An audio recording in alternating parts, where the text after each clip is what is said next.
Hey there, Matt Hamilton, author of Through Travel and Error, Confessions of an Asylum-Seeking Canadian. Welcome back to my online readings. This week is chapter 19 called Blame Canada.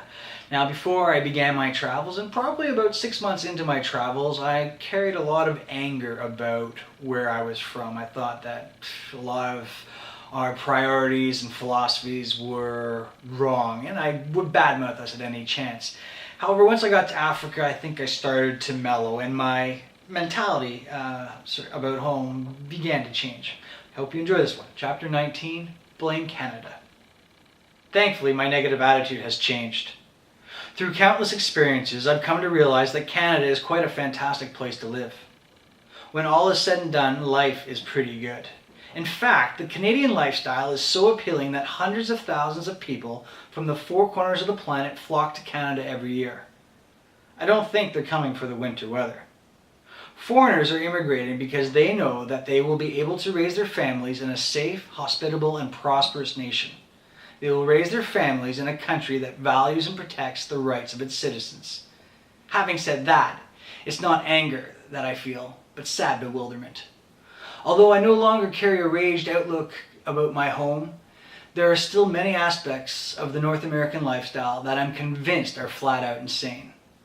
Just as my travels made me appreciate how good we've got it, the experiences have also made me realize how crazy we were. One of those things is our annual holidays. Here we get 2 weeks off. Do you know that the Dutch and the Germans get 6 weeks annually?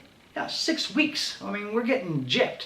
What are we going to do in 2 weeks? I mean, nothing. We're certainly not going to escape the North American bubble. We're not going to waste 2-3 days of travel there and back to the other side of the world. No, we stay here, and our cultural exposure is Mexico or maybe Hawaii, an all-inclusive resort. No good. Anyways, the family I worked for, bless their hearts, wanted to send me on holiday, and they actually gave me 2 months. 2 months to go away. They said, go away, your job is safe, when you come back it is here, go see more of Africa. So I decided to head to a place that I'd heard quite a bit about, in a country called Malawi, in a village called Nakata Bay, specifically a little hostel called Dwani Village. It was quite a trek to get there, but I had 2 months. The one hurdle preventing me, though, was my visa. I had let it slack and expire. I am a slack ass. I was quite stoned and spent a lot of time on the beaches. And anyways, I let it slip. But I figured between my charm and maybe a bullshit story, I would be able to get an extension. Or I did have another option. Although South Africa was progressing in the right direction, the country and the government were still in their developmental stages. As a result, there existed a certain amount of lawlessness and inefficiency within the branches of the South African bureaucracy.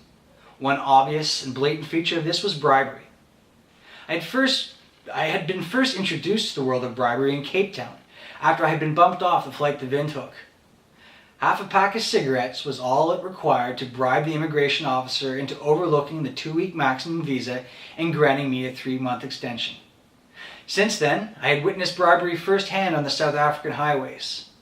More often than not, the simple statement that I am Canadian would get me waved through the speed trap, but if this didn't work, the next option would be to ask if it was possible to pay a spot fine.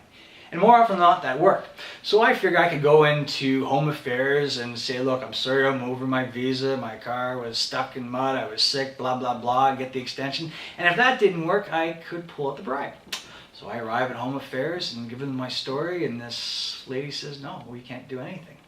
So before I ask to bribe, I actually want to speak to her supervisor, and he gives me the same story. Now, he kind of said, but maybe, and I thought he was going to go for the bribe angle, he said, we can make you a prohibited person. So I asked, well, what does that mean? And he says, well, we take your mugshot, and we'll detail where you're staying, and we'll give you 3 more weeks to leave the country. If you get out, you're more than welcome to come back. If you don't leave within that time, alarms go off, we'll come in, arrest you, and deport you. Well, it was my only option, so away we went. They took my mugshot, and this immigration officer filled out this form and asked me to sign it. Now, of course, before you sign any legal document of that nature, it's wise to look it over. The item that really caught my eye had nothing to do with the spelling lapses and everything to do with the basis for my extension. It wasn't something I could easily overlook. It was the official reason the immigration officer had provided for the prohibition of my person. Prohibition of my person, I apologize. The holder of the permit may reside temporarily in the Republic of South Africa for the purpose of political asylum. Political asylum? I reread the reason for my extension. I understood the document to say, in essence, I was granted political asylum in the Republic of South Africa. The officer had it backwards. Other nations came to Canada for political asylum. A Canadian seeking political asylum didn't make any sense. Despite my mistrust of the Canadian government, I couldn't think of any hellish oppression that it imposed upon its citizens. 2-week vacations, the rat race, or being subjected to Arctic temperatures were not justifiable grounds for seeking political asylum. Even if they were valid reasons, I strongly doubt that a Canadian would ask for refuge in the Republic of South Africa. I pointed to the line in question, explaining that I didn't think Canadians could claim political asylum. "Ah, yes, well, I believe you about your illness," he began to explain, although I detected a hint of recognition that he knew I was lying my ass off. I would like to give you an extension. However, I need a more official reason for doing so." I gave it some thought. Despite the obvious puzzlement over my pending refugee status, the situation made strange sense. South African immigration laws weren't designed to protect South Africa from Canadians. It's more plausible that the immigration laws were conceived with immigrants and refugees from Angola, Mozambique, and Zimbabwe in mind. Canadians were probably the least of their concerns. I put myself in the immigration officer's shoes. I couldn't imagine too many Canadians pleading their sob stories to him. On the other hand, I guessed that many Africans had. Political asylum had probably been a common request. It's plausible that the officer had used the excuse he had both heard most often and was most familiar with. I believe that he was trying to help me. I really didn't have any alternatives. I did the only thing I could, and I signed the paper.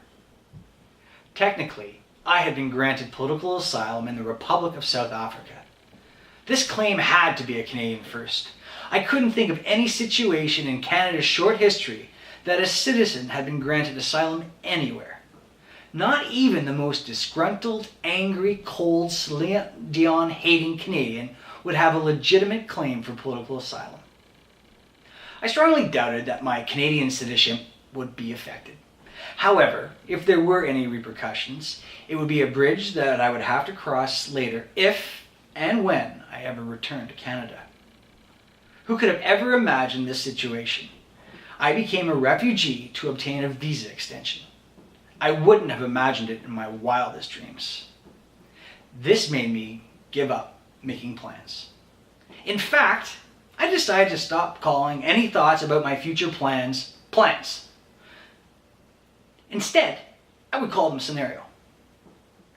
In this way, I would create a mental flexibility with regard to my future travels. And I would always bear in mind that none may happen. They were, after all, just scenarios.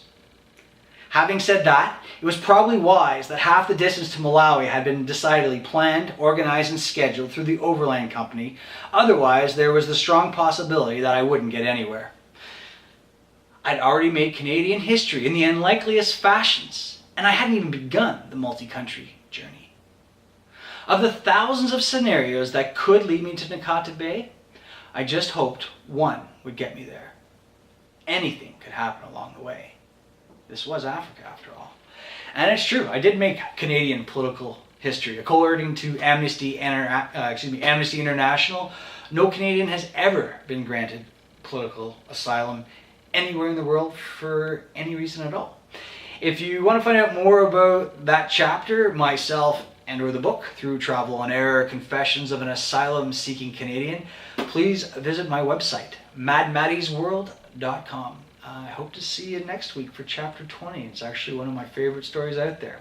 Until then, have a great one. Bye-bye.